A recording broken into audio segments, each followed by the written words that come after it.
Before I spoke a word, you were singing over me. You have been so, so good to me. Before I took a breath, you breathed your life in me. And you have been so, so kind to me. Oh, the overwhelming, never-ending. 우리 말씀 같이 읽겠습니다. 갈라디아서 3장 23절부터 27절까지 말씀이고요. 교독하면서 번갈아 가면서 읽겠습니다. 믿음이 오기 전에 우리는 율법 아래에 매인 바 되고 계시될 믿음이 때까지 갇혔느니라.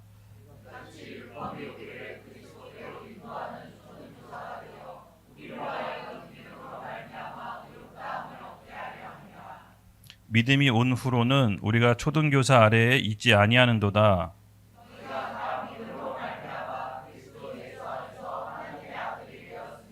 다 같이 읽겠습니다. 누구든지 그리스도와 합하여 세례를 받은 자는 그리스도의 옷 입었느니라. 아멘. 아멘. 할렐루야. 잘 지내셨는지요? 네, 연휴가 굉장히 길었죠? 연휴가 기니까 더 후유증이 있는 것 같습니다. 네, 오늘 또 이렇게 갑자기 어저께 추석 연휴에 계속 비가 와가지고 좀 제대로 활동을 못했는데 어저께 날씨가 맑다가 오늘 또 이렇게 개서 갑자기 추워졌습니다. 감기 조심하시고요. 네, 건강 유념해 주시기 바랍니다. 오늘은 갈라디아서 14번째 시간입니다. 네, 우리 주제로는 다 같이 함께 읽어볼까요? 죄와 싸워 이기는 법. 부제는 싸움의 판을 바꿔라 랍니다. 여러분, 어떻게 여러분 시시때때로 올라오는 그 죄와 많이 싸우시죠? 네, 죄와 싸워서 이길 수 있던가요? 없던가요? 네, 없다라고 이렇게 단정 지었습니다. 하지만 없다라고 했으면 우리가 모일 이유가 없겠죠? 네, 우리는 승리하기 위해 모였습니다. 할렐루야. 네, 함정에 걸려들었습니다. 맞습니다. 우리는 죄와 싸우는 이기는 법이 있습니다. 그리고 싸우는 법을 오늘 함께 나누려고 합니다. 그래서 시시때때로 우리를 괴롭히는 그 죄에 걸려 넘어지는 것이 아니라 이제 영적 승리로 하나님 앞에 자신감 있게 나가는 여러분 되기를 예수님의 이름으로 축복합니다. 그 전에 먼저 지난 시간 했던 얘기를 좀 잠깐 리마인드 하겠습니다. 지난 시간에 우리 언약의 속성에 대해서 배웠죠? 네, 하나님이 사람과 관계 맺는 독특한 방식이 바로 언약이라고 했습니다. 근데 이 언약에는 속성이 있는데요, 세상적인 관계 맺는 방식하고 많이 다릅니다. 그럼 세상은 사람들하고 관계 맺을 때 계약이라는 걸 맺죠. 그래서 계약을 맺을 때 담보를 겁니다. 그렇죠? 왜 담보를 걸죠? 네, 그냥 톡 까놓고 얘기해서 믿지 못해서 담보 거는 겁니다. 혹시 이 계약이 깨지면 내가 손해받지 않기 위해서 담보를 걸고 누군가가 계약을 깨면 그 담보 때문에 안전하게 보호받을 수 있는 것이죠. 근데 하나님께서 언약 맺는 방식은 다릅니다. 하나님께서 언약 맺는 방식은 담보가 아니라 바로 서로 간의 인격을 걸고 언약을 맺는 것입니다. 즉 누구든지 이 언약을 파기하면 나는 인간됨을 포기합니다라는 선언하고 똑같다고 했습니다. 그래서 언약은요, 높은 신뢰 수준 관계에서 맺는 것입니다. 그래서 사람과의 관계를 맺을 때 누군가가 약속을 어긴다, 거짓말한다, 여러분 그때는 그 마음속에 뭐가 있다고 했죠? 나는 사람이길 포기합니다라는 거랑 비슷한 의미가 있다라고 했습니다. 그래서 언약을 맺는 방법을 하나님께 배워서 사람과의 관계 맺는 방법을 배우면 우리의 삶은 훨씬 풍성해진다고 했습니다. 그렇죠? 바로 교회는 그렇게 하나님의 삶의 원리대로 살 수 있도록 가르치고 배우는 곳이라고 했습니다. 네, 지난 시간 언약의 속성 첫 번째 뭐가 있다라고 했죠?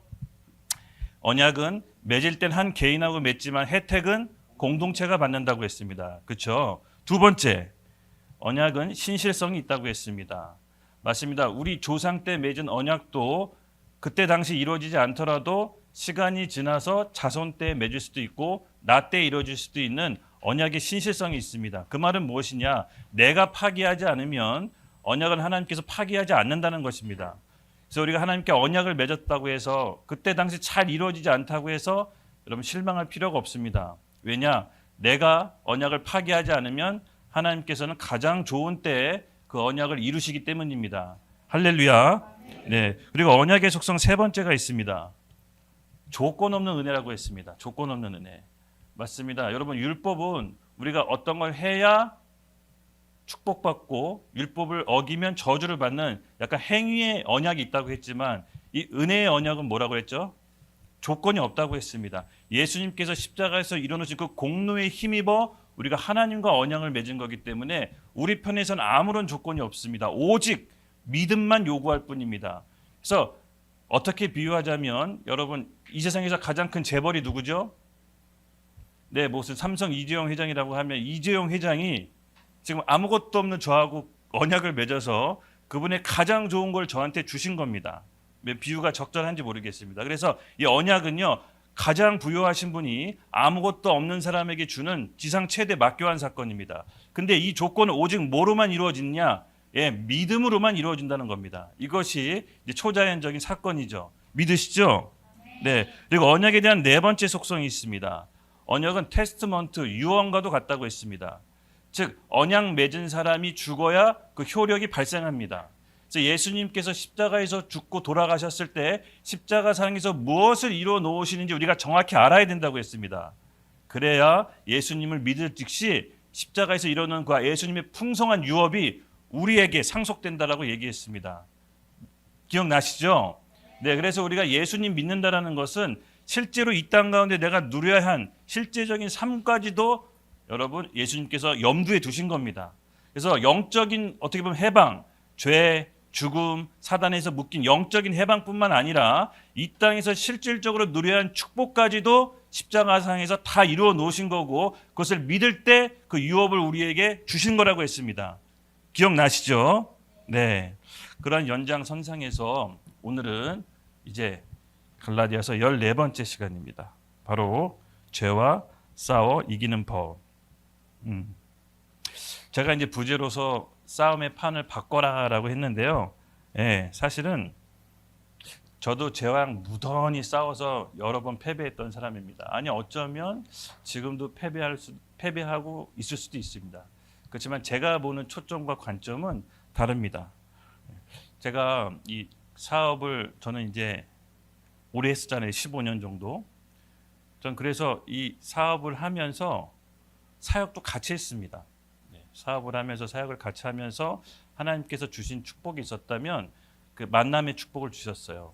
그때 하나님께서 좀 만날 수 없는 영적 거장들을 이렇게 좀 만나게 해주셨거든요. 근데 지금 뒤돌아서 생각해 보니까 제가 사업하고 사역하고 같이 했잖아요. 근데 사업의 거장들은 한 번도 안 만나게 해주시더라고요. 그러니까 무슨 큰 재벌이나 뭐 회장님들은 한 명도 못 만나고 영적인 거장들을 하나님께 만나게 해주셔서 기도받게 하시고 영적인 원리를 가르쳐 주시고 그래서 저는 제가 사업할 때는 제가 금방 재벌이 될 줄 알았어요. 근데 하나님의 계획은 다 다르시더라고요. 근데 사업을 하면서 제가 느꼈던 거는 사업이 없었더라면 지금 제가 목회를 제대로 못했을 것 같아요. 이 말씀 자체가 아마 여러분에게 공허하게 들렸을 겁니다. 정말 이 사업을 통해서 말씀을 실제로 어떻게 적용해야 되는지 그리고 내가 어떻게 손해받는지를 하나님께서 실시간으로 알려주셨어요. 그래서 저는 굉장히 좀 감사하거든요. 이 사업을 함과 이 사역을 함과 동시에 했던 게 정말 저에겐 특별한 이제 경험이었습니다. 그래서 이제 때가 됐을 때 제가 이제 사역을 이제 지금 온전히 하고 있는데 이것 또한 너무 은혜고 감사한 일입니다.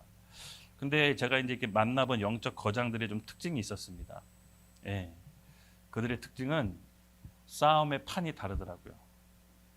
그러니까 저는 죄를 안 지으려고 굉장히 노력하고 힘쓰고 피 터지게 싸웠다면 그분들은 아예 싸움의 판이 달랐습니다. 그러니까 시작점이 달랐어요. 오늘 그걸 함께 나누려고 합니다. 기대되시죠? 네. 그래서 일부러 제가 적어놓고 부담스러운데 특집이라고 뭐 교회 제목으로 잘 쓰지 않는 특집, 약간 연극하다 보니까 약간 좀 물들었나 봐요. 뭐 특송, 뭐 특별 공연 이런 게 좀 익숙해졌습니다. 그래서 오늘은 특집, 죄와 싸워 이기는 법이라고 제가 붙였습니다.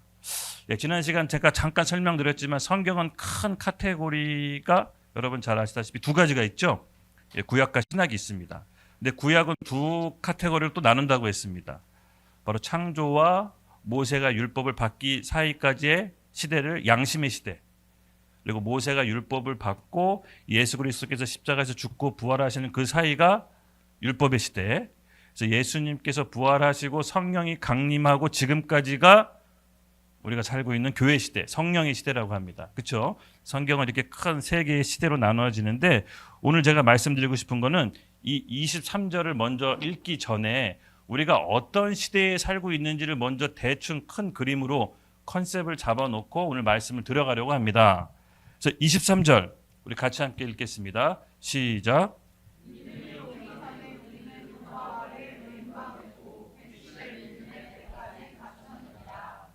아멘. 믿음이 오기까지는 우리가 어디에 아래에 있다고 했죠? 율법 아래에 있다고 했습니다. 즉 믿음이 계시된 때까지 이를 때까지는 율법 아래 갇혀 있다고 합니다. 여러분 이게 무슨 뜻일까요? 그러니까 믿음이 오기 전 예수 그리스도를 말씀하시는 겁니다. 예수 그리스도가 오셔서 믿음으로 의롭게 되기 전까지의 시대를 아까 뭐라 그랬죠? 율법의 시대라고 했죠. 그래서 우리는 율법 아래에 지금 갇혀 있는 시대를 얘기하는 겁니다. 바울은. 그래서 이 율법 아래에 갇혀 있다는 게 무슨 말이냐? 그러니까 법을 지키자 안 지키냐 그 뜻이 아닙니다. 어떤 시스템을 얘기하는 겁니다. 율법 아래라는 세상 통제 시스템을 가리키는 겁니다.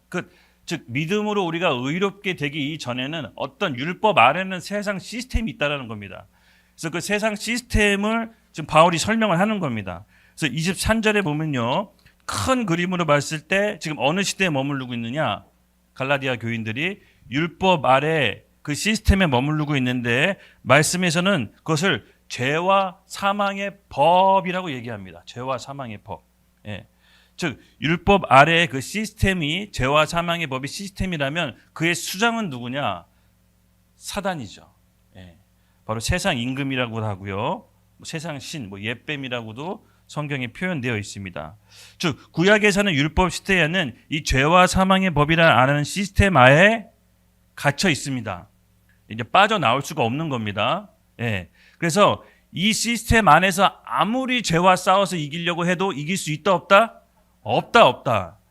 판을 바꿔야 됩니다. 그러니까 판을 옮겨와서 싸우려고 바울이 이 얘기를 먼저 하는 겁니다. 맞습니다. 여러분 우리 율법 아래 죄와 사망의 법 시스템에서는 누구도 의롭게 될 수가 없습니다.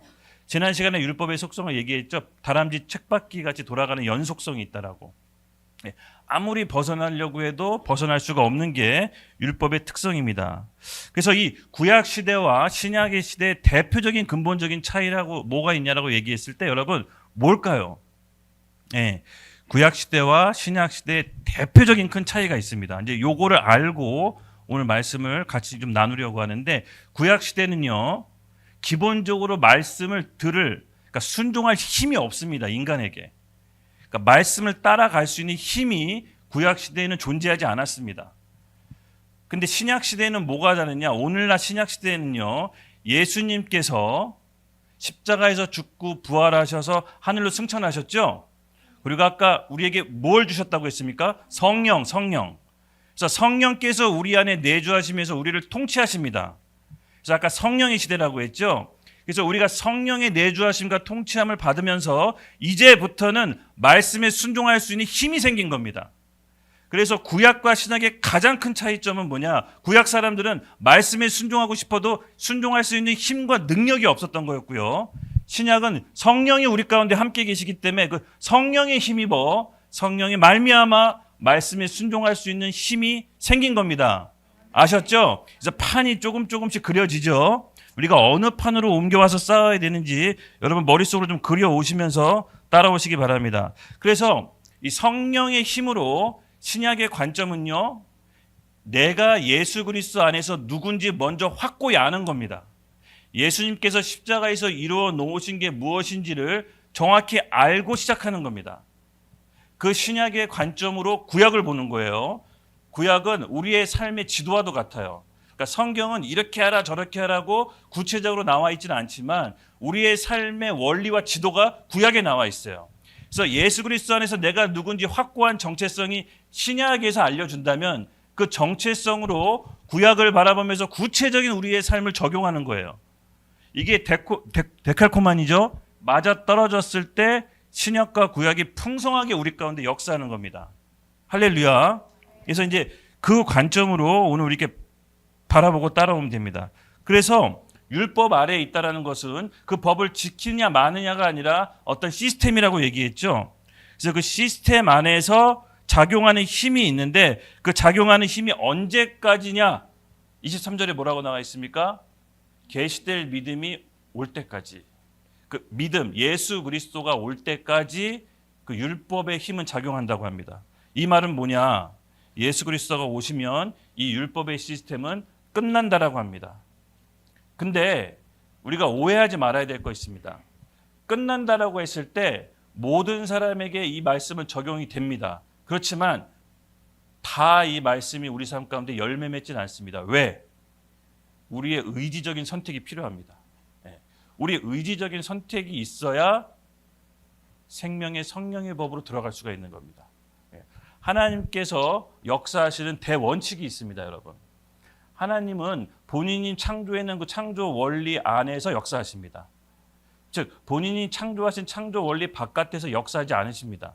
그래서 아무리 하나님일지라도 하나님 본인께서 창조하신 창조 원리를 깨서 역사하지 않으십니다. 근데 그런 경우 뭐 간혹 있습니다, 이 성경에. 근데 대부분 없을 거예요. 예. 하나님께서 하나님 정해 놓으신 창조 원리, 이 세상의 법칙 안에서 역사하시는데 그 역사하심 안에서 우리가 들어와야 돼요. 그래야 역사해요. 그럼 그 역사할게끔 우리가 들어가는 것은 우리의 의지적 선택입니다. 예, 우리가 선택하지 않는데, 우리가 하나님의 원리에 들어가지 않는데 하나님께서 막 역사하지 않으세요. 그러니까 이 컨셉이 우리 가운데 있어야 됩니다. 그렇죠?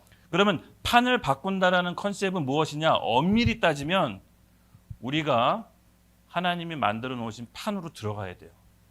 네.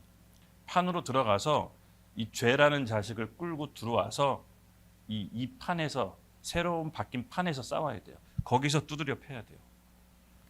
이 죄와 사망의 법에서 거기서 싸우려고 하니까 우리가 100점 100배 했던 겁니다. 할렐루야. 예, 그래서 이 싸우는 법을 지금부터 이제 구체적으로 좀 나누려고 합니다.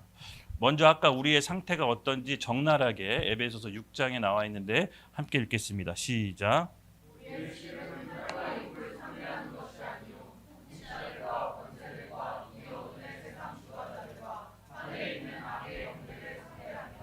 아멘. 형제, 우리의 이 처해 있는 상황을 잘 묘사하고 있는데요. 여러분 이거 안 믿으시면 오늘 얘기 제가 하는 얘기는 약간 좀 효력이 없습니다. 여러분 이거 믿으시죠? 네. 이거 안 믿어진다 한번 점검하고 갈게요. 안 믿어진다. 난 이 말 안 믿어진다. 한번 손 흔들어 보세요. 괜찮습니다. 네. 아우, 여기 계신 분 다 믿어지는 거예요? 네. 할렐루야. 감사합니다. 되게 놀랍네요. 보통 이렇게 하면 한두 명 안 믿어지는 사람 있는데. 할렐루야. 네, 맞습니다. 지금 우리의 처해 있는 상황이 뭐죠? 아까 얘기했지만 죄와 사망의 법이란 시스템 아래에서 그의 수장이 누구다? 사단. 예. 그래서 이 사단의 통치가 우리에게 미치는 곳이 바로 우리 이 땅에 지금 살아가는 이 현실입니다. 예. 살아가는 현실입니다. 근데 이 죄와 사망의 법에 성격이 있는데 그 죄와 사망의 법을 좀 성격을 좀 설명해 드릴게요. 로마서 8장 2절 함께 읽겠습니다. 시작.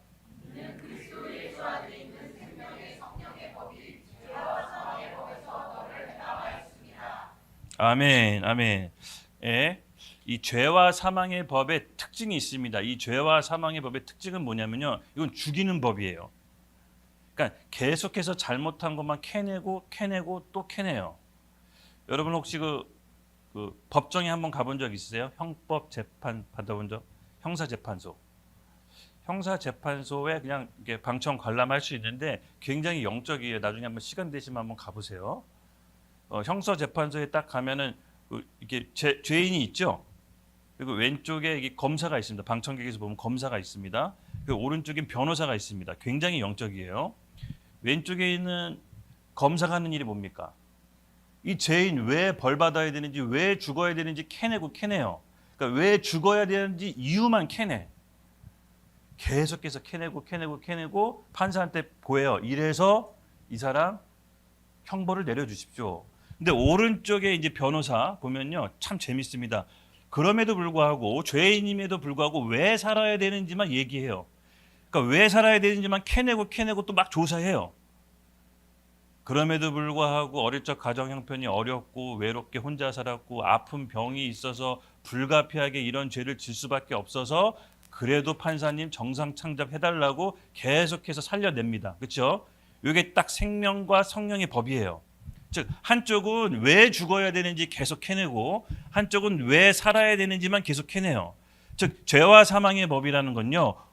사단이 우리를 참소할 때 왜 죽어야 되는지 왜 벌 받아야 되는지 계속해서 참소하고 정죄하고 우리 죄 지은 것만 생각나게 합니다.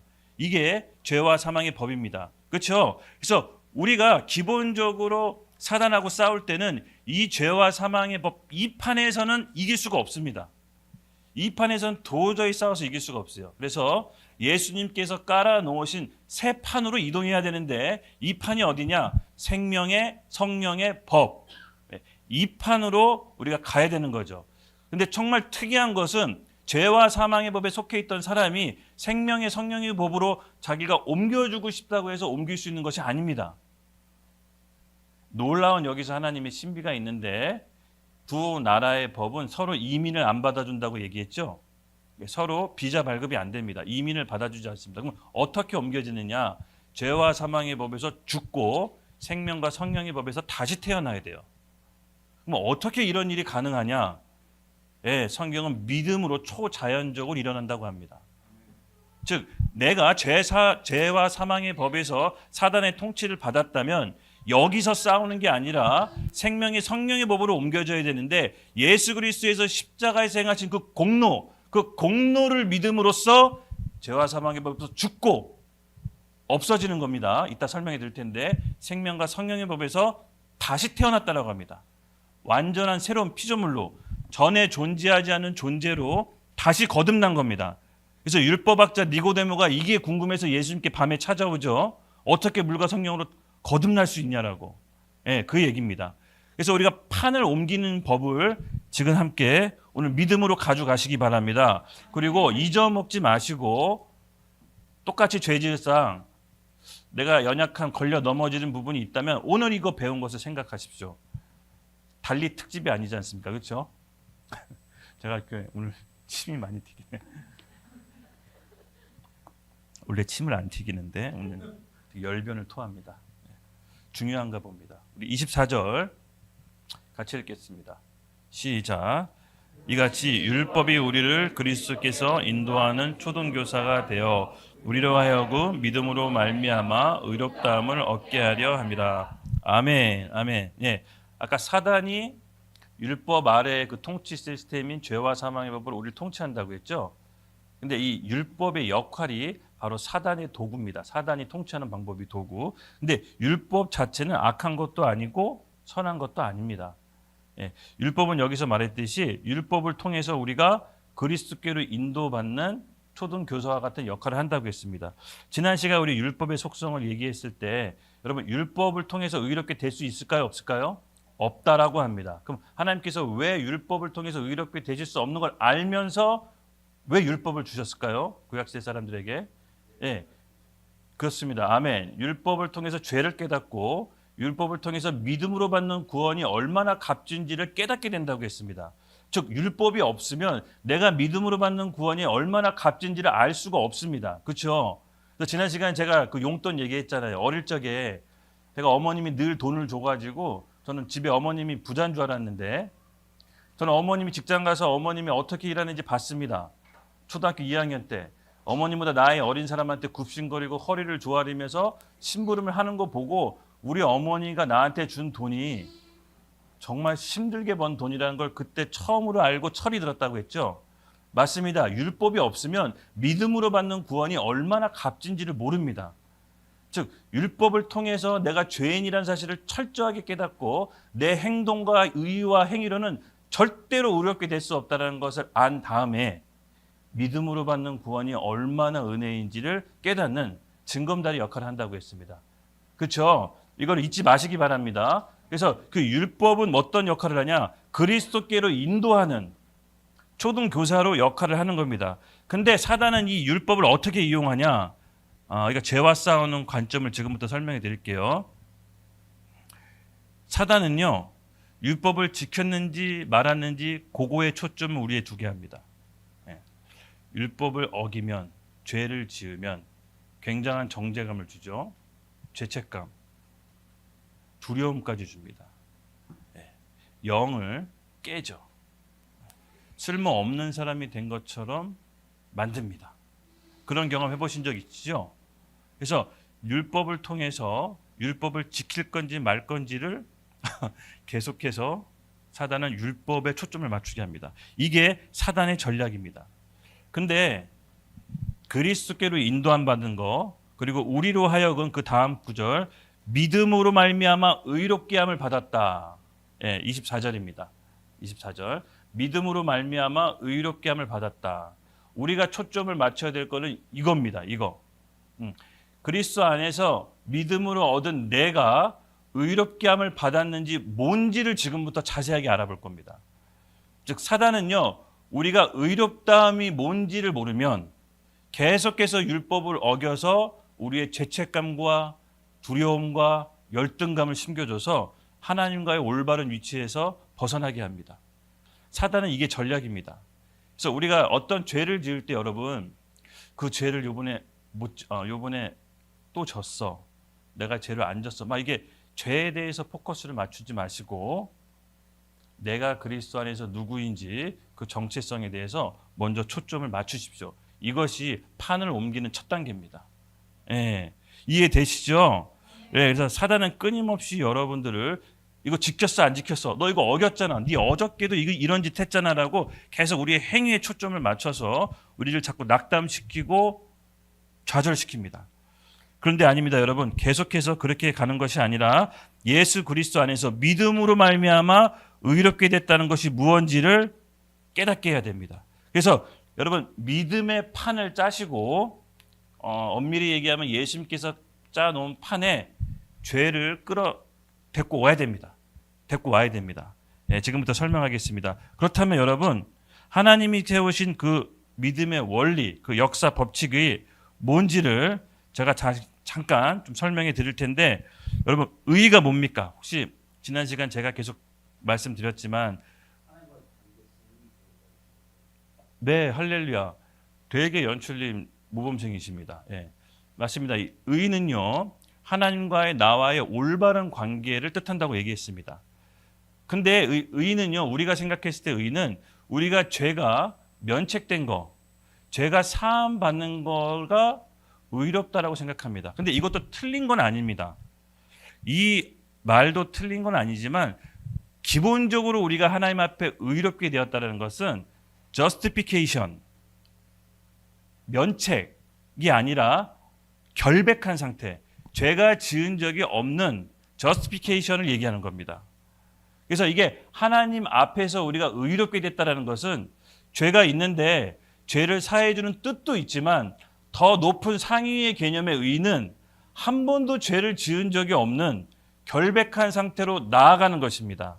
이것이 성경적에서 말하는 그 의의 개념인데요. 네, 우리 로마서 8장 13절에서 14절 함께 읽겠습니다. 시작. 너희가 육신대로 살면 반드시 죽을 것이로되 영으로 몸의 행실을 죽이면 살리니 무릇 하나님의 영으로 인도함 받은 사람은 곧 하나님의 아들들이라. 아멘. 이게 무슨 말이냐면요. 우리가 죄를 안 짓고 율법을 지키려고 하면 할수록 그렇게 할 수 있다 없다? 예, 육신대로 살면 반드시 죽는다고 했습니다. 근데 영으로서 몸의 행실을 죽이면 살리니 이게 뭐냐면요. 영으로서가 아까 우리의 그 싸움의 터를 예수 그리스도의 터, 뭐냐? 성령으로 인도함 받는 터로 옮겨가야 되는 겁니다. 그래야 하나님께 영으로 인도함 받을 수 있는데 그렇게 하나님께 영으로 인도함 받은 사람이 하나님의 아들이 될 수 있다는 겁니다. 즉 우리가 하나님 안에서 누구인지를 먼저 깨달아야 됩니다.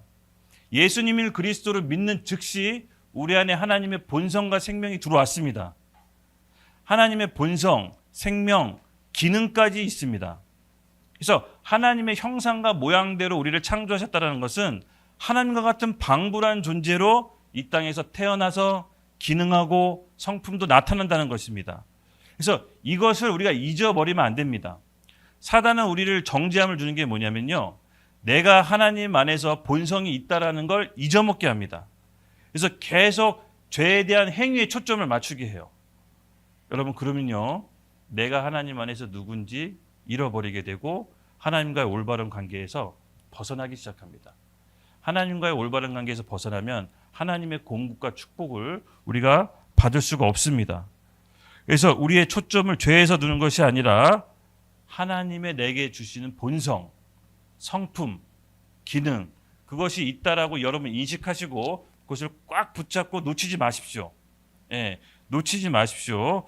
그리고 이 의에 대해서 아까 얘기했듯이 의는 뭐다? 하나님과의 우리와의 올바른 관계인데 전에 죄 지은 사람이 죄가 없다. 이것도 있지만 완전히 새로운 존재로 새로 거듭났다는 게 조금 더 정확한 표현입니다. 어떻게 거기 나와 있느냐? 제가 좀 설명해 드릴게요. 로마서 4장 25절 함께 읽겠습니다. 시작.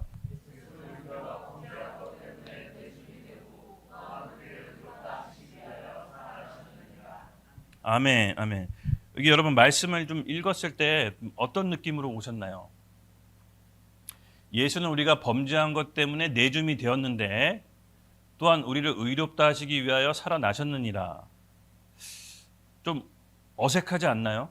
저만 좀 그렇게 들리나? 그러니까 제가 좀 이 말씀을 읽는데 약간 문장이 좀 어색하다는 느낌을 받았는데 무슨 말이냐면 여러분 범죄한 것 때문에 예수님께서 우리가 범죄한 것 때문에 죄 지은 것 때문에 예수님께서 내줌이 되셨죠? 그럼 예수님이 내줌이 되셨으면 우리를 용서해 줬다 아니면 죄를 사해 줬다 그 아웃풋으로 이런 게 나올 줄 알았더니 우리 용서해 줬다 우리 죄를 사해 줬다가 아니라 우리를 의롭게 하시기 위해 살아났다라고 조금 더 높은 차원의 얘기를 합니다. 예. 조금 A를 물어봤는데 B를 대답한 격이에요. 그러니까 우리가 생각하는 범위에서 의롭다는 죄사함 그 너머 아까도 얘기했지만 하나님 앞에 온전한 관계 아무런 두려움과 열등감이 없는 하나님과의 온전한 관계를 얘기해요. 그래서 그 관계가 회복된 것을 얘기해요.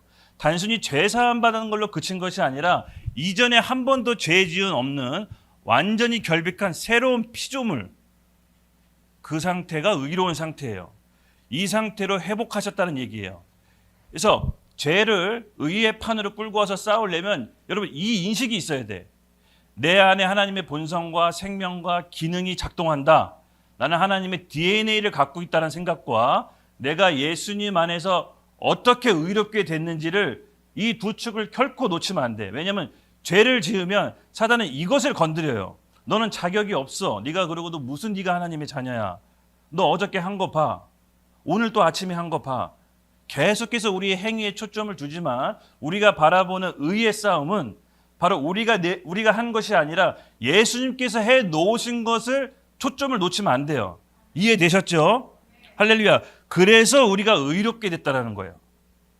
근데 이 의롭게 된 상황을 바울이 뭐라고 표현했느냐? 전 이 말이 너무 좋아요. 우리 고린도서 5장 17절 함께 읽겠습니다. 시작. 그런즉 누구든지 그리스도 안에 있으면 새로운 피조물이라 이전 것은 지나갔으니 보라 새 것이 되었도다. 여러분 새로운 피조물이라고 했습니다. 그러니까 전에 있던 것을 가져다가 새롭게 만든 건 뜻인가요? 아니죠. 그러니까 완전히 새로운 피조물 전에 없던 존재예요. 지금 예수 그리스도 안에서 우리가 어떤 존재라고 합니까? 새로운 피조물이라. 이걸 놓치지 말라는 거예요. 사단은 끊임없이 우리의 행동으로 이걸 놓치게 해요. 그래서 하나님과의 올바른 자리에 이탈해서 계속해서 그 상태에서 살게끔 내버려둬요. 여러분 죄를 지으면 그래도 죄 지은 건 지은 거잖아요. 네, 죄 지은 거 지은 거예요. 그럼 죄 지은 거 그럼 계속 죄 가운데 머물러서 그걸 계속 붙잡고 생각하면서 사실 겁니까? 아니죠. 죄를 지었다면 빨리 죄를 자백하고 그리스도 안에서 내가 누군지 그 원위치로 빨리 돌아오셔야 돼. 네. 자꾸 죄와 사망의 싸움판에서 싸우려고 하시면 안 되고 생명이 성령의 판으로 옮겨져서 내가 누군지 그리스도 안에서 나한테 주신 생명이 뭔지를 계속 생각하고 고백하고 의식적으로 행동하고 싸움판에서 죄와 사망의 싸움판에 싸우시면 안 됩니다. 할렐루야. 저는 그렇게 하실 거라고 믿습니다. 그래서 여러분 이 사단은요 우리에 대해서 너무 잘 압니다. 우리 실수, 연약함, 심지어 잊어먹고 있던 과거의 죄까지 끄집어내서 결정적인 순간에 우리의 하나님의 일을 하려고 할 때 발목을 잡습니다. 네. 그때마다 여러분 그 과거의 일을 생각하는 것이 아닙니다. 말씀에 뭐라고 나와 있습니까? 이전 것은 지났으니 보라 새 것이 되었도다. 이게 우리의 진리의 말씀입니다. 할렐루야. 그래서 이 초점을 놓치지 말고 빨리 죄를 지었을 때 돌아오십시오. 그러니까 자백도 아까도 얘기했지만 자백하는 초점이 자백에 맞춰져 있으면 안 돼요. 내가 하나님과의 올바른 관계가 틀어진 거를 빨리 회복하기 위해서 자백하는 거지, 자백하는 거에 초점이 맞춰져 있으면 없는 죄도 끄집어서 막 자백하려고 그래요. 생각나지도 않는 것도 그렇게 자백하는 거 아니에요. 예. 자백하는 이유도 하나님과 틀어진 나의 관계를 빨리 회복하기 위해서 생각나는 게 있거든. 자백해서 하나님과의 온전한 관계와 위치를 이탈하지 마라. 여러분 지금 제가 제 얘기하는 거 아닙니다. 제 얘기하는 게 아니에요. 말씀에 이렇게 나와 있습니다. 그래도 못 믿겠는데요. 그래도 죄 지은 건 지은 거잖아요. 예, 죄 지은 건 지은 겁니다. 근데 죄 지은 우리보다 하나님 말씀이 더 크다고 합니다. 하나님 마음이 더 큰데 네가 뭔데 자꾸 죄 졌다고 하느냐. 좀 말씀 같이 한번 읽어볼게요. 요한일서 3장 20절 말씀 같이 함께 읽겠습니다. 시작.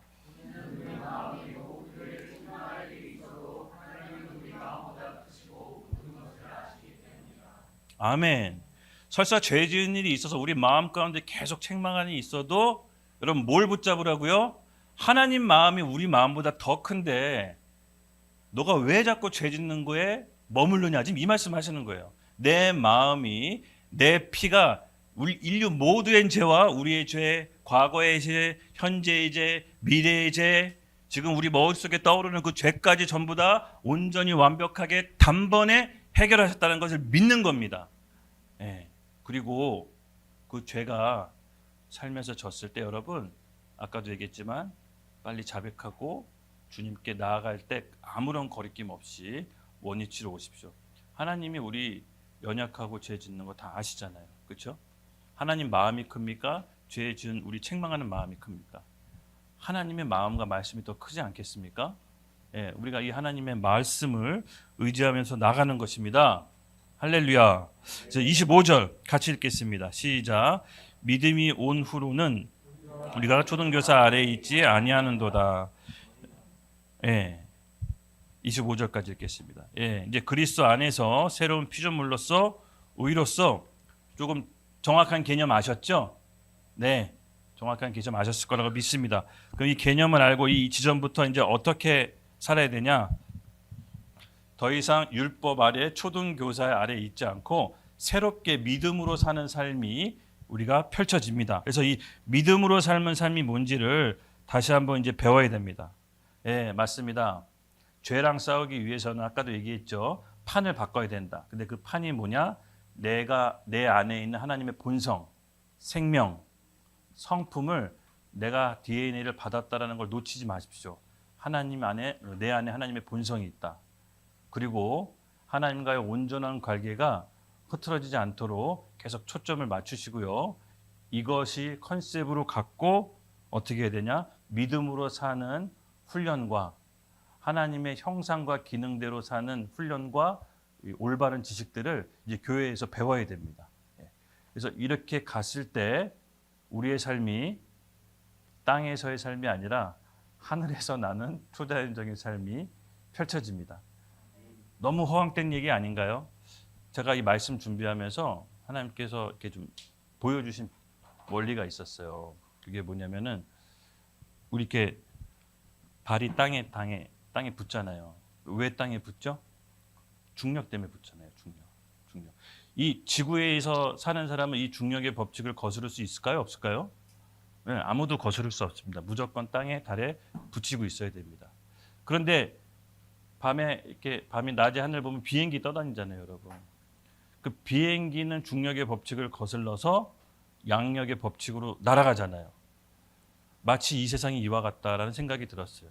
우리가 죄와 사망의 법 아래 살지만 예수 그리스도의 피에 힘입어 주님이 나에게 주신 것이 뭔지 안다면 이것을 훈련하고 배우고 정확히 기능한다면 우리는 마치 이 세상에서 사는 사람이 아니라 이 하늘에서 사는 비행기와 같다라는 것이 제 생각이었어요. 예. 그래서 허황되지 않다라고 얘기한 거예요. 원래 이 영적인 거장들 만나서 이제 얘기해 보면 하나님 말씀을 있는 그대로 순수하게 믿더라고요. 이것이 적용이 될까 안 될까, 이것이 될까 안 될까 막 이런 고민도 아니라 그냥 있는 그대로 순수하게 믿으세요. 저는 오늘 우리 가운데 지식으로 깨닫는 어떤 지식적인 영감보다 저는 말씀 있는 그대로 믿는 그 믿음이 우리 가운데 필요하다고 봅니다. 예. 여러분, 하나님의 말씀은 우리가 믿고 누리라고 주신 겁니다. 말씀이 이해되면 믿고 안 이해되면 안 믿고, 이것이 신앙생활은 아닙니다. 하나님의 말씀은 주언, 이미 결정된 말씀을 우리에게 주신 거고, 우리가 그걸 순종할 때 생명과 성령의 법, 그 의의 바운더리 안으로 들어가서 하나님 우리 삶 가운데 역사하시는 겁니다. 그때부터 창조 원리가 작동하는 겁니다. 우리 선택이 의와 생명의 법으로 들어가지 않는 것은 우리의 혼, 우리의 생각, 우리의 병든 마음 때문에 들어가지 않는 거지, 하나님께서는 누구든지 이 안에 들어와서 모두 다 축복받기를 원하십니다. 저는 그것이 바로 초자연적인 삶이라고 말합니다. 초자연적인 삶이라고 특별한 게 아닙니다. 원래 하나님께서 우리에게 주시고자 하는 그 복을 누리면서 사는 게 저는 초자연적인 삶이라고 얘기합니다. 그래서 우리 가운데 오늘 이러한 삶들이 여러분 많이 펼쳐지기를 예수님의 이름 축복합니다. 26절 읽겠습니다. 너희가 다 믿음으로 말미암아 그리스도 예수 안에서 하나님의 아들들이 되었느니라. 아멘. 말씀입니다. 이제 믿음으로 말미암아 우리가 그리스도 안에서 하나님의 아들들이 되었다라고 합니다. 믿음의 성장을 얘기하는 겁니다. 우리가 예수 그리스도 안에서 누군지 안다면 이제는 성장해야 됩니다. 그렇죠? 여러분, 예수 믿고 변하지 않고 계속해서 그 상태다, 심각하게 생각해야 됩니다. 심각하게 생각해야 됩니다. 왜? 하나님 말씀이 우리 심령 가운데 들어왔을 때 저는 변하지 않는 사람 단 한 사람도 보지 않았습니다. 저와 여러분이 우리가 함께 예배드리고 찬양하는 거는 변하려고 모인 거 아닙니까? 막말로? 이전과 똑같이 살려고 모인 건 아니잖아요. 그러면 너무 시간 낭비잖아요. 그렇죠? 저는 여기 와서 우리의 삶이 저와 여러분이 함께 변화되는 걸 원합니다. 하나님의 수준으로 그리스도의 장성한 분량까지 우리가 훈련되어 나가기를 저는 예수님의 이름 축복합니다. 여러분, 우리 안에 하나님의 주신 본성과 생명은요, 하나님이 주신 엄청난 잠재력이 숨어 있습니다. 저는 이렇게 제가 이제 사람을 보고 이게 함께 이렇게 좀 신앙생활할 때 사실 그 사람의 안에 있는 잠재력을 봐요. 정말 저 사람이 예수님을 제대로 믿어 그 안에 있는 포텐셜이 제대로 폭발했을 때 어떻게 변할지 정말 기대가 돼요. 여러분, 사실과 진리는 완전히 다른 겁니다. 그렇죠? 제가 전에도 얘기했지만 사실이 거짓말일 수도 있습니다. 대표적인 케이스가 뭐라고 그랬죠? 12정탐꾼의 10정탐꾼. 그는 가나안 땅을 정탐하고 와서 사실 있는 그대로 모세한테 보고했습니다. 근데 그것이 악한 보고라고 했습니다. 사실 있는 대로 보고했는데 왜 악한 보고일까요? 사실은 눈에 보이는 정보와 상황을 얘기해 주는 겁니다. 그게 사실이죠. 근데 진리는 내 눈에 보이는 상황과 사건을 하나님의 말씀으로 보는 게 진리입니다. 그러니까 우리가 진리로 보는 훈련을 했을 때 눈에 보이는 사실이 바뀌는 거예요.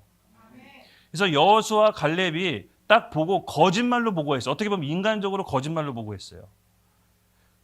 거기에 엄청난 군대와 거민들이 있었는데 적과 꿀이 흐르는 땅이라고 그러고 그들은 우리 밥이라고 거짓 보고했어요. 근데 하나님께서 그 보고를 기뻐하시죠. 왜? 하나님 말씀으로 사실을 봤기 때문에. 그건 진리로 받아들였습니다. 그리고 그의 말씀대로 눈에 보이는 사실이 바뀌었죠. 거민들을 물리치고 적과 꿀이 흐르는 땅을 차지했습니다. 결국 그들의 말대로, 그들이 세상을 보는 관점대로 그들은 하나님의 자녀로서 정체성을 지킨 겁니다. 여러분, 굉장히 중요한 키포인트입니다. 우리가 진리로서 하나님이 보여주신 이 상황을 선포해야 됩니다. 그래서 믿음으로 사는 훈련을 하셔야 됩니다. 제가 예수 믿고 그래도 좀 제가 크게 바뀐 게 있다면 눈에 보이는 거 전부 다 믿는 거 아닌 겁니다. 제가 좀 이 훈련은 좀 돼 있는 것 같아요. 물론 눈에 보이는 정보는 내가 영적인 판단을 하기 위해서 중요한 데이터겠지만 그 위에 넘어 하나님이 원하는 것까지도 여러분 기도하고 응답을 받으셔야 됩니다. 네, 하나님이 왜 이 상황을 허락하셨을까? 하나님이 이 상황을 허락하셨다면 이유가 있겠지. 그걸 기도하고 받으셔야 됩니다. 그리고 눈에 보이는 상황을 자꾸 얘기하면 안 되고요. 안 된다고 얘기하는 게 아니라 그 와중에서 하나님이 보여주신 말씀을 붙잡고 선포합시다. 그럼 눈에 보이는 상황도 바뀌는 겁니다. 그래서 제가 함께 일하지 않는 사람, 유일한 사람이 있습니다. 자꾸 부정적인 얘기하고 안 된다고 얘기하는 사람하고 같이 일하지 않습니다. 그게 제 철칙입니다. 근데 내가 하나님 안에서 누군지 알고 내가 주님 안에서 믿음으로 말하는 법을 배운다면 그 사람은 결국 안 되는 상황도 되게 하더라고요. 그래서 어떻게 보면 내가 지금 눈앞에 펼쳐져 있는 상황, 죄송하지만 우리가 만든 겁니다. 우리가 만든 거예요. 그럼 앞으로의 미래 어떻게 할 겁니까? 앞으로의 미래 우리가 잘 만들어야 되잖아요. 그렇죠? 앞으로의 미래 우리 잘 살아야 되잖아요. 지금까지 살아왔던 거는 잘 모르겠어요. 그냥 다 엎어진 걸로 합시다. 생각하지 말라고 했으니까 하나님이 이전 것은 지나갔다고 했으니까 생각하지 말고 앞으로의 미래 어떻게 살 겁니까? 믿음으로 살아야 되지 않겠습니까? 네.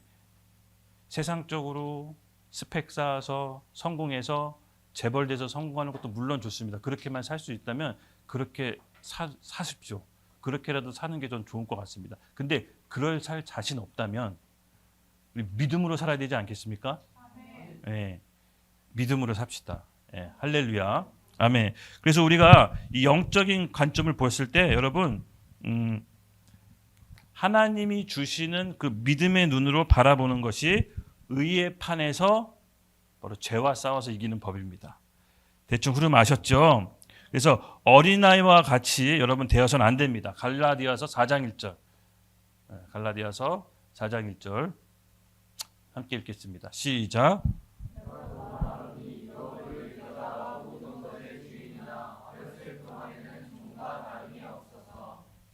아멘. 여기 이제 어렸을 동안에 갈라디아서에 보면요, 이 어리다, 이 영적으로 어리다라는 표현을 이제 이렇게 썼는데 제가 좀 이렇게 말하다가 좀 놓친 부분이 있는데요. 하나님의 아들들이 장성한 어른이라고 했죠. 우리가 장성한 어른까지 어떻게 성장하는지, 또 그럼 우리 어린아이가 어떻게 성장하는지 제가 이제 신앙생활 하면서 좀 보여지는 게 있어요. 영적인 어린 사람하고 영적인 어른인 사람하고 어떻게 구별할까요? 재미있는 좀 질문 한 점 한번 하고 가겠습니다. 영적인 어린 사람과 영적으로 어른인과 어떻게 구별하냐? 말로 구별합니다, 여러분. 말. 그 사람이 하는 말. 아까도 얘기했지만 그 사람이 있는 사실 그대로를 말하냐 아니면 하나님의 말씀으로 상황을 말하냐, 이거 보면 영적으로 어린지 성숙한지 알 수가 있어요. 같이 이제 신앙생활 하더라도 같은 셀이나 같은 회에서 자꾸 막 눈에 보이는 상황, 부정적인 얘기하고 이러면 아직은 영적으로 좀 어린 거예요. 그럼 자라나야 돼요. 근데 조금 약간 영적인 얘기로 진리로 상황을 보지 않고 얘기하니까 덜 떨어져 보이긴 해요. 근데 이상해 보이긴 하는데 믿음으로 이렇게 봤을 때, 세상으로 봤을 때는 덜 떨어진 거지만 그 사람이 믿음으로 만약에 그 사람이 고백했다면 하나님께서 그 사람을 영적으로 어른으로 봅니다. 그래서 우리가 이것을 잘 알고 예수 그리스도의 정체성 안에서 이제 영적으로 성장하는 과정을 그리스도 몸 안에서 함께 훈련하고 기능하는 법을 배워야 됩니다. 그래서 영적으로 성장하려면 올바른 지식과 올바른 훈련이 함께 있어야 됩니다. 그래야 영적으로 이제 성장할 수가 있습니다. 그래서 여기서 보면 에즈롱 에즈가 이제 어렸을 동안에가 이제 에즈롱 에즈인데요. 이게 뭐냐면요, 훈련받지 않은 상태에서 어린아이인 상태에서 계속 지속된 상태를 바로 이제 에즈롱 에즈, 이 영어 단어를 썼더라고요. 그래서 여러분, 훈련받지 않은 어린아이 상태가 계속해서 지속되면요, 결국은 우리 인생이 하나님께서 쓰여질 그 시간 타이밍에 못 쓰게 돼요. 너무 많이 봤어요. 그래서 하나님께서 우리 인생을 훈련시키고 어떻게 보면 좀 어려운 상황 가운데 우리를 이렇게 좀 몰아놓고 여러분 어려운 일이 막 닥치잖아요. 그러면 조금 너무 안 좋게만 보지 마세요. 하나님께서 나를 성장시키려고 훈련한다라고 생각하세요. 사람이 스스로 훈련을 받을까요? 스스로 절대 훈련 안 받으려고 그래요. 그런 상황과 환경이 펼쳐져야 이제 훈련이 돼요. 그래서 누군가가 훈련 시켜주는 사람이 있으면 진짜 고마운 사람이에요. 진짜 고마운 사람이에요. 그 사람한테 잘해야 돼요. 할렐루야. 네. 대부분 인생 속된 말로 말아먹고 훈련 받아요. 그때 이제 하나님 얘기가 들려요. 그래서 우리가 이거를 잘 캐치해서 여러분 어린아이에 머물러 있지 마십시오. 할렐루야. 네, 이제 성장할 겁니다. 저는 하나님께서 우리 공동체 같이 이제 신앙생활 하는 거 보면서 진짜 감사한 게 다 성장하고 있다라는 거예요. 저만 느끼나요? 아니요, 제가 이제 혼자서 이렇게 생각합니다. 그래도 김성환이 성공했다. 네. 눈에 보이는 성공은 없지만 함께 있는 사람들이 변했다. 할렐루야. 이게 제 이 상급인 것 같아요. 네. 그래서 저는 이 상급을 계속해서 쌓고 있습니다. 여러분 우리 고린도후서 4장 18절 읽고 우리 찬양팀 나오십시오. 마지막 말씀을 읽고 이제 좀 기도로 주님께 헌신하는 시간을 가질 텐데요. 고린도후서 4장 18절 우리 같이 읽겠습니다. 시작. 우리가 주목하는 것은 보이는 것이 아니요 보이지 않는 것이니 보이는 것은 잠깐이요 보이지 않는 것은 영원함이라. 아멘.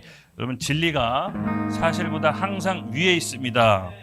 그래서 우리가 눈에 보이는 사실을 거부하고 하나님이 말씀하시는 바를 찾아서 선포합시다.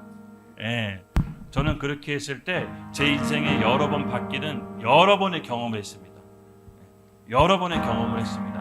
하나님의 말씀을 여전히 살아서 역사하셔서 우리 가운데 나타나십니다. 2000년 전의 이 신약의 말씀과 이 5000년 전의 구약의 말씀이 단순히 문자 그대로만 있다면 우리가 이것을 뭐하러 배웁니까? 그렇죠? 아무런 배울 이유가 없겠죠. 이 말씀이 살아 역사해서 운동력이 있어서 실제 우리 삶 가운데 능력이 있기 때문에 우리가 이 말씀을 통해 배우고 자라나는 겁니다. 그래서 끝으로 여러분 판을 바꾼다는 건 뭡니까? 예수 그리스도 안에서 내가 누군지를 알고 정확히 알고 내 안에 있는 하나님의 본성과 DNA가 있다는 걸 늘 놓치지 말고 말씀으로 믿음으로 고백하는 것이 판을 바꾸는 작업입니다. 이 판에서 여러분 죄와 싸우십시오. 그러면 반드시 승리할 것입니다. 그런 사람에게는 이제는 내가 사는 게 아닙니다. 내 안에 계신 그리스도가 사시는 거라고 바울이 고백했습니다. 우리 같이 함께 읽겠습니다. 갈라디아서 2장 20절 시작. 내가 그리스도와 함께 십자가에 못 박혔나니 그런즉 이제는 내가 사는 것이 아니요 오직 내 안에 그리스도께서 사시는 것이라. 이제 내가 육체 가운데 사는 것은 나를 사랑하사 나를 위하여 자기 자신을 버리신 하나님의 아들을 믿는 믿음 안에서 사는 것이라. 아멘. 우리 다 같이 일어나서 오늘 헌신과 결단하면서 나아갑시다. 제 안에 드는 감동이 있습니다. 주님 믿음으로 살게 해주십시오. 이 시간 이후부터 우리 믿음으로 살겠다고 결단한 우리 영혼들에게 하나님 성령의 능력을 이 자리에서 부어주십시오. 이전에 경험하지 못했던 하나님의 신령한 능력이 부어질지어다. 성령의 기름이 부어질지어다. 아멘. 주여 한번 외치고 주님께 나아가는 심령들 가운데 성령이 부어질 것을 기도합니다. 주여! 우리 계속 같이 기도하고 싶은 게 있는데요. 아까도 예배 시작하기 전에 제가 기도하면서 좀 치유가 임할 것이라고 선포했는데요. 제가 지금 함께 선포하고 싶은 기도가 있습니다. 과거에 낙담, 실패했던 경험, 잦은 나종감, 하나님께서 이것을 치유해 주실 거란 마음의 감동이 있습니다. 아멘. 혹시 그 실패에 얽매여 있어서 그 사슬을 못 빠져나오신 분들, 오늘 나사렛 예수 그리스도의 명언하니 실패의 고리는 끊어질지어다. 이전 것은 지났으니 보라 새 것이 되었도다. 우리 고린도후서 5장 17절의 말씀이 성취될지어다. 아까 제가 말씀드렸듯이 여러분 하나님의 역사하심을 맛보려면 성령과 성령의 법으로 그 원리 안으로 들어가셔야 됩니다. 내가 믿고 입으로 고백하셔야 됩니다. 내 낙담과 실패의 경험, 인간관계의 끊어짐의 경험이 있다면 오늘로써 끝날 것을 믿음으로 선포합니다. 지금 새로운 길로 우리를 이끌어 주시옵소서. 이전과는 다른 새로운 차원으로 이끌어 주시옵소서. 우리 여기에 있는 모든 심령들 가운데 실패와 낙담과 좌절은 예수 그리스도의 이름 명하노니 끊어질지어다. 우리 같이 주여 외치고 다시 한번 나가겠습니다. 주여. 하나님 아버지, 오늘 특별히 이 자리에 좀 새 일을 시작하시는 분들이 있다면 하나님 축복해 주시고 기름 부어 주십시오. 새 일을 준비하고 시작하시는 분이 있다면 오늘 이 자리에 온 것이 우연이 아닌 줄로 믿습니다. 모든 결박, 인간적인 실패, 두려움, 또 인간적인 매임이 있다면 오늘 다 끊어지게 하시고 새로운 출발하는 데 있어서 하나님 기름 부어 주시옵소서. 그리고 그의 길을 지지하여 주시고 축복하여 주시옵소서. 상황과 현실을 보는 것이 아니라 하나님의 말씀으로 믿음으로 선포하게 하여 주시옵소서. 믿음으로 사는 삶이 어떻게 사는지를 알게 하여 주시옵소서. 아멘. 믿는 의인들을 계속해서 그의 삶 속에 붙여 주시옵소서. 아멘. 하나님께서 하실 일을 기대합니다. 아멘. 감사합니다. 감사합니다. 오늘도 치유의 밤이 일어났음을 선포합니다. 우리 매여 있는 모든 인간적인 관계, 묶임들, 과거의 실패, 생각들, 주님 모두 다 끊어졌음을 선포합니다. 아멘. 새롭게 하실 하나님을 기대하며 찬양합니다. 예수님의 이름으로 기도드렸습니다. 아멘.